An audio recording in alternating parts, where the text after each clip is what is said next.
I'm Dr. Jason J. Campbell, and I want to thank you for taking the time to watch my videos.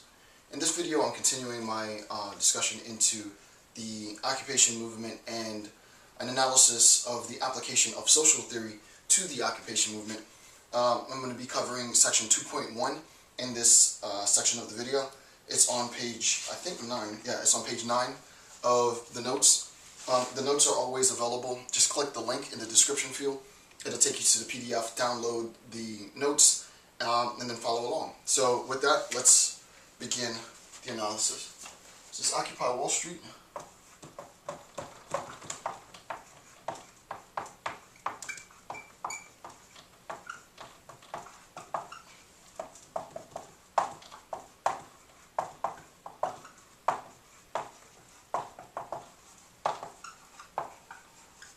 This is section 2.1.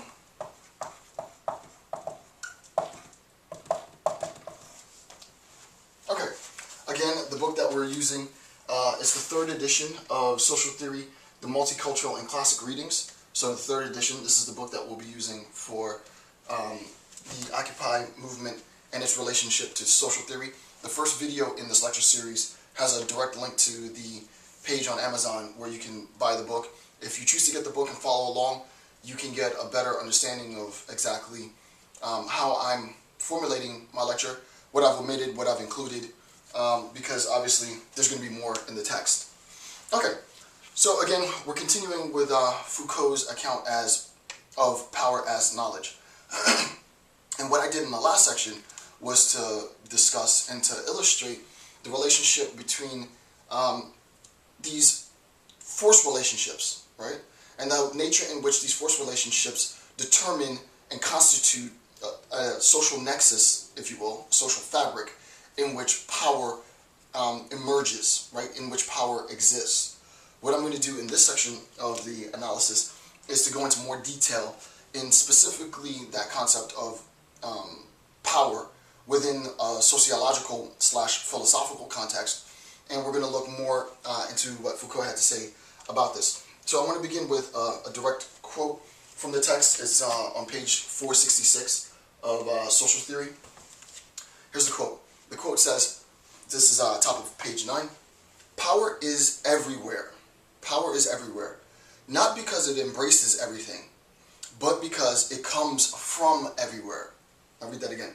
Power is everywhere, not because it embraces everything, but because it comes from everywhere. Power is not an institution, and not the structure. Neither is it a certain strength we have endowed with.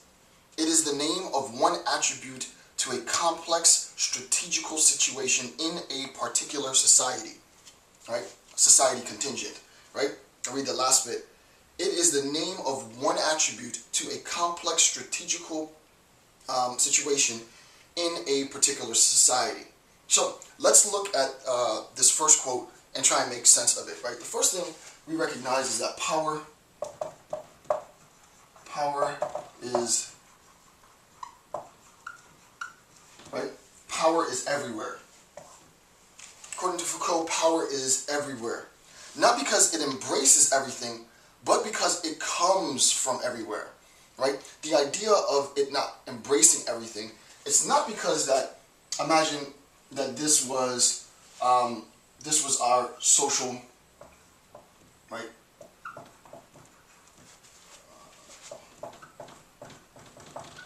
Right, our social capacity, whatever that means, right?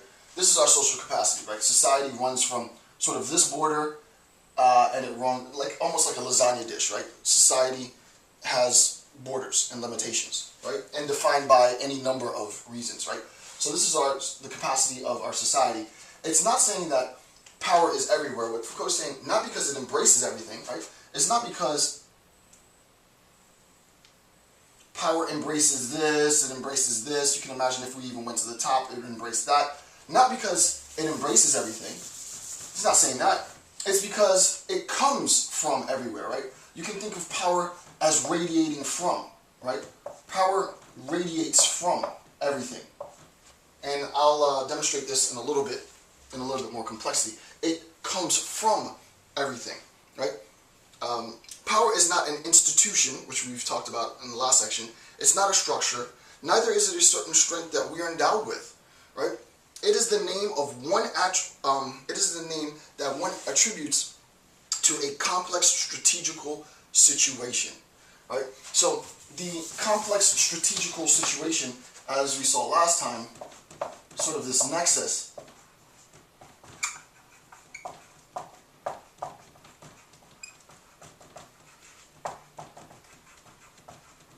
right? This complex strategical situation in which power emanates from every force relationship, between every force relationship in a perpetual, constant state of flux, is the condition in which power inheres. So it's pretty abstract what he's saying. I have an example of how this sort of abstract concept might apply to the occupation movement, and I'll give another version of the same story. So a movement-specific note. What is the strength of the occupation movement, right? The reason why I ask what is the strength of the occupation movement is because Foucault says that power comes from, right?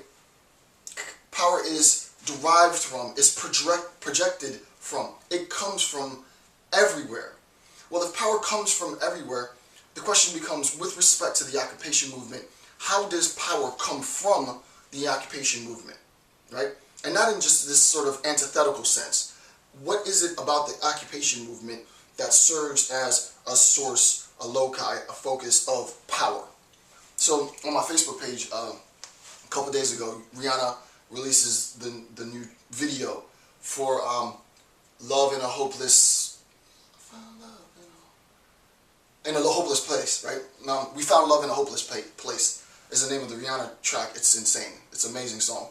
So, you know, I'm going through and I'm listening to the song and I'm like, you know what, this would apply to the occupation.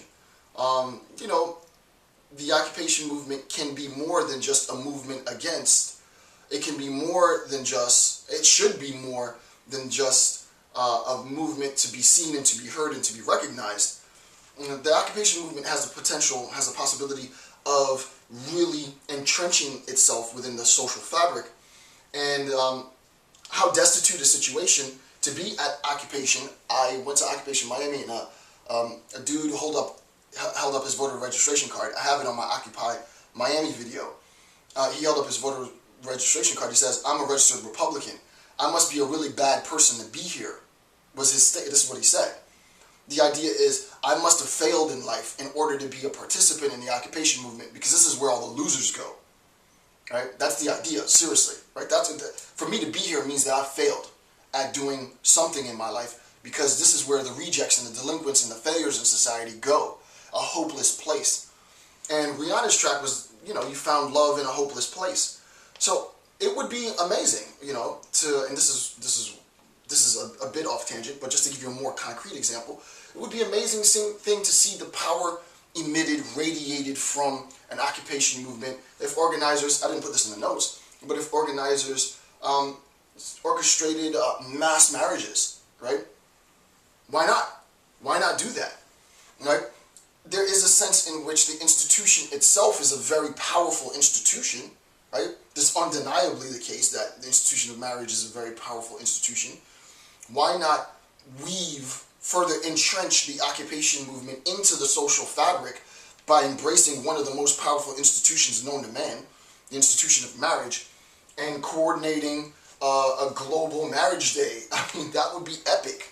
Think about all of the power that would be generated, would be derived, would just be, you know, thrown out into the universe by people of different, even sexual orientations, right? In New York, to my knowledge, homosexual couples can get married, right? Different ethnicities, different races, different abilities, different what have you, deciding collectively on a global scale that we're going to get married on X date, right? And have the Occupy movement organize that date. And everybody who wants to do it, just show up. Oh my goodness. That would be huge. That would be huge, right? What is the strength of the occupation movement, right? There should be a list created, for example, right? A list of strengths. For example, we are strong, sort of the mantra, the chant, could be, we are strong because fill in the blank. We are strong because fill in the blank, right? I am strong because